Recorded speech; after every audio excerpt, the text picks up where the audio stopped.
Streaming. Recording. A Taiwan Special 3 for the week. I had a recording fluke, and it was a creative crisis. And I thought I was streaming the Taiwan Special episode 3 just now. It turned out to be 30 minutes of me talking nonstop, which some of you might find hard to imagine, some of you might find easy to imagine, all depending on the conspiracy theories. Back to the Podcast Weekly on Monday. So I'm taking what I had recorded audio and failed to stream. It never streamed. So it's not going to be on YouTube. Darn it. I'm going to take that and you know what? I might do a still audio version for YouTube and put it up that way.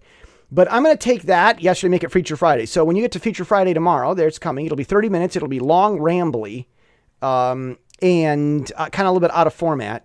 And I might announce it as Taiwan Special Episode 3. I'm not going to edit that part out. So there you go. Feature Friday coming tomorrow. I'm going to go over briefly what I'm going to talk about in it and try to stick to format, because format is important. It lets you kind of follow along. Tomorrow it's kind of hit and miss. It's going to be all over the map. I'm going to talk about government structure and some history of Taiwan and the island and how the mainland of China has never controlled Taiwan. I'm going to talk about some political figures. You'll probably get lost in the different Chinese names of some of the different leaders in different parts of government throughout the last 5-6 years. Basically, I'm going to explain how from history, it's always been another country like the Netherlands or maybe Portugal. I want to think occupied Taiwan for a time. Formosa was the traditional name of Taiwan. It's either the Dutch or the Japanese, or it's the other political party, or it's the government that just got defeated on the mainland, but some supporters of that government on Taiwan. The people who control Taiwan are never the same as the government of the mainland. The government of the mainland might technically guard it with their national military, but they never are able to assert control of it. Maybe it's the Aborigines they're fighting against, and the Aborigines resist them. So there are these territories, these wild territories that they just can't go into. Actually, the way that they tamed, quote unquote, the eastern mountains in Taiwan was the missionaries. Christian missionaries went in and reached out to the Aborigines, and almost all the Aborigine tribes in Taiwan are Christian. It's like, and they do their old spirit dances as part of tradition, but they believe in and worship Jesus. It's a thing. This is a thing. You go on the east, you ride the train on the east coast of Taiwan. It's 7 hours. And while you're going, you'll see these Christian graveyards up in the mountains, and those are from the Aborigines. Very, very fascinating and interesting. But anyway, I'm going to talk about some of the history of Taiwan and how it's always been someone else that's controlled Taiwan. And if China wants to assert control over Taiwan, it would be a first in thousands of years where the mainland actually controlled what was going on the island of Formosa, aka Taiwan, traditionally called Formosa. I want to think it's Dutch. Formosa was a Dutch name. There's so much you can learn about Taiwan's history. It's a rich, fascinating history. Jimmy Lai. There was a Jimmy Lai interview with Fox News this week. I'm going to explain a little bit about that. Check it out. It's at the top of the Hong Kong stack from July 22nd, 2019. Cadence of Conflict, or PacificDailyTimes.com if you go there this week. It'll be from the previous week, from the last week. It's sort of toward the top of the Hong Kong stack. It says Jimmy Lai interview, and then it's like Fox News has like this headline about Hong Kong, but they don't mention Jimmy Lai. But the video in it is a Jimmy Lai interview. Jimmy Lai is a fascinating media personality. And I regret that I wasn't as familiar with what he actually was like and how pro-democracy he actually is. He's kind of painted as this crazy guy that just wants money and does weird, crazy things, which honestly is probably how a lot of the Taiwanese see me on my Taiwanese YouTube channel. So Jimmy is in my corner. Jimmy Lai interview. Fascinating. And I talk more about his involvement in different things. So check out the Jimmy Lai interview and what I have to say tomorrow on the Feature Friday. Someone asked me this week what I wanted to happen to Hong Kong. And I'm like, I'm always lost in the future. For me, I know history and I know life and I know how the cow chews the cud and how the cow crosses the street. And I know, what's likely to happen in the future. And for me, that becomes my reality. And that's why my slogan is today's news yesterday. So for me, I'm all lost and caught up in what I see coming. And I rarely actually have an opinion myself about what I want to have happen. The biggest thing I want at any time is for people to see what's obviously coming. if you play with fire, if you take a bunch of dry logs and you pour gasoline on them and you stack them in the middle of your living room and you pour gasoline on them, and then you take a blowtorch and light them on fire, you might burn your house down. Now that seems obvious to me. But with other such equally obvious things like politics or raising the minimum wage or other things in the world, people they want to argue about what the obvious results are going to be every single time. And there are certain, how did I predict Trump was going to get elected? I know, it's a mystery. You raise the minimum wage, people can't get work, and they're surprised every time. And so it's like, minimum wage is for people who are learning how to go to work. That's what that's for. It's like people who don't know how to generate money, they think money falls from trees or something. They don't understand that. And so for me, I try to learn and I try to pay attention and know what's going on. And whatever I want at any given time is for people to just know what's coming. So I rarely actually have an opinion. Do I support Trump as president? For now, I do, actually. I haven't really thought about it. I'm a Trump supporter in that I knew that the economy was going to do better. We were going to be safe. China was going to be less likely to injure us. And that Taiwan would be safer. And I knew that. I wanted those things, which have in fact happened.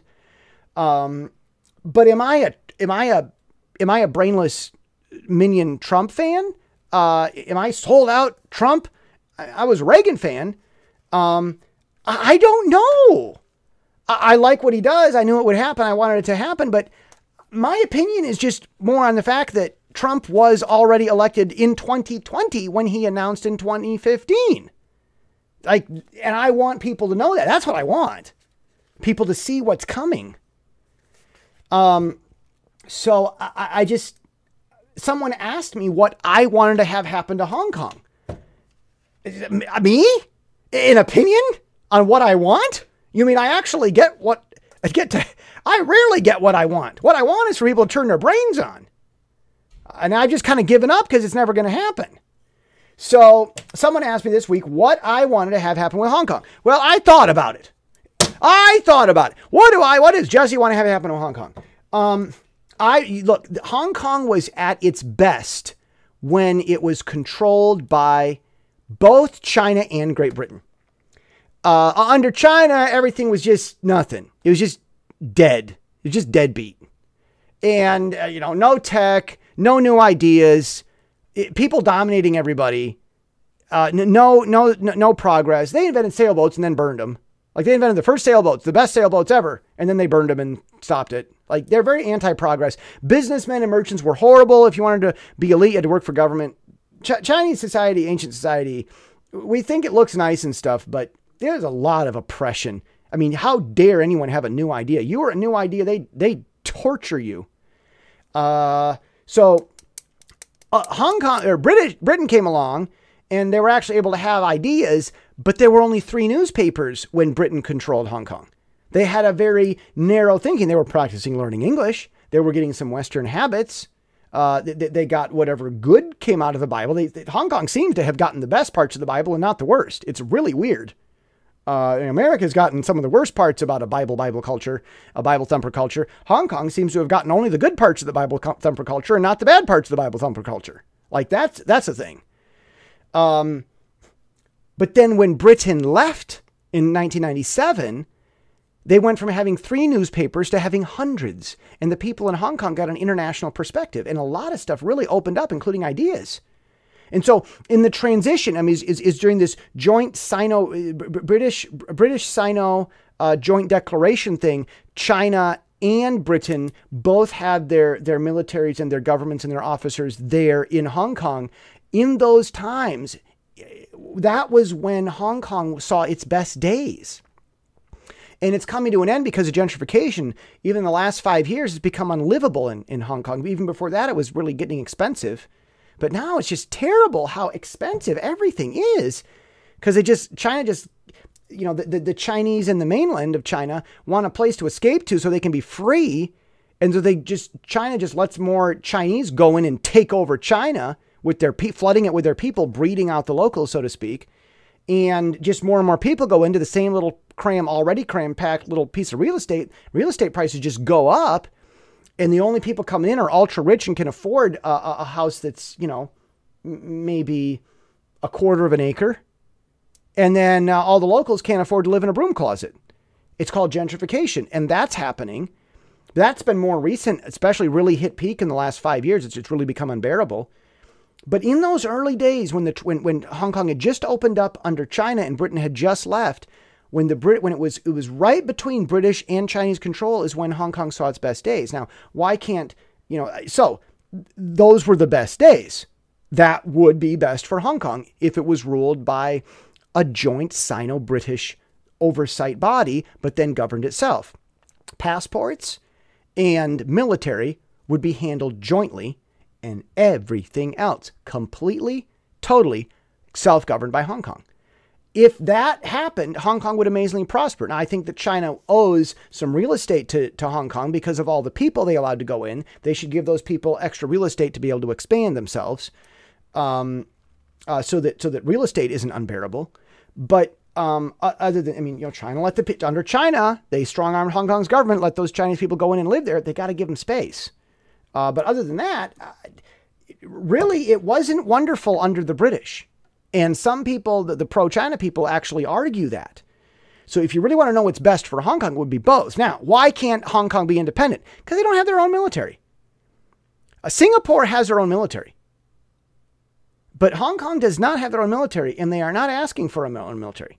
Hong Kong would have to get their own military. And right now, we don't need another military state in the East.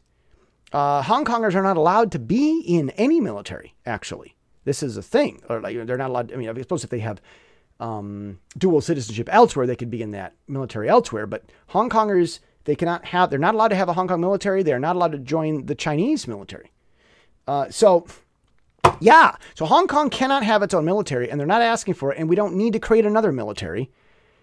So if they're not going to have their own military, they got to have someone else's. So they got to be under someone else. Okay, so those are my thoughts. Someone actually asked me what I thought about what would be good for Hong Kong, or what I wanted for Hong Kong. What I want is best, and the best it ever was is when it was right between both Britain and China owning it, but very loosely. So that's it. I'll just add one other little thing here. I said it last week, but just remember this. When we get on TV and we talk about the trade deal and how this trade stuff is only going to make more fighting and what's going to happen with China, when we talk about plans and theories and how things work, there is no risk of the Chinese getting wise, because the Chinese in their government, they are incorrigible, I-N. The Chinese government is incapable of learning. And I kind of talked about what that was like earlier this week. They're wholly incapable of learning anything. And we could sit there and say, say the trade war is fake. America's selling weapons to Taiwan just to irritate the Chinese. And it would not make the Chinese any the wiser or any the more shrewd, or they wouldn't react or change their plans to not get snookered by the American plot or whatever.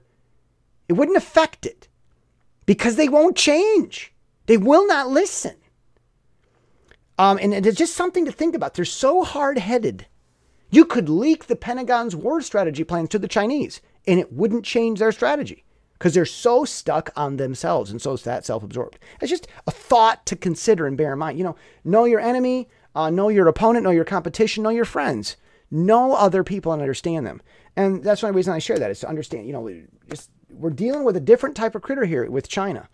Okay, Feature Friday coming tomorrow. It's going to be hit and miss all over the place, 30 minutes long. Get ready, buckle your seatbelt. And it's for the YouTube channel. I think it's only going to be just a stuck picture of me, and that'll be all that there is to that. Other than that, after Feature Friday, see you next week.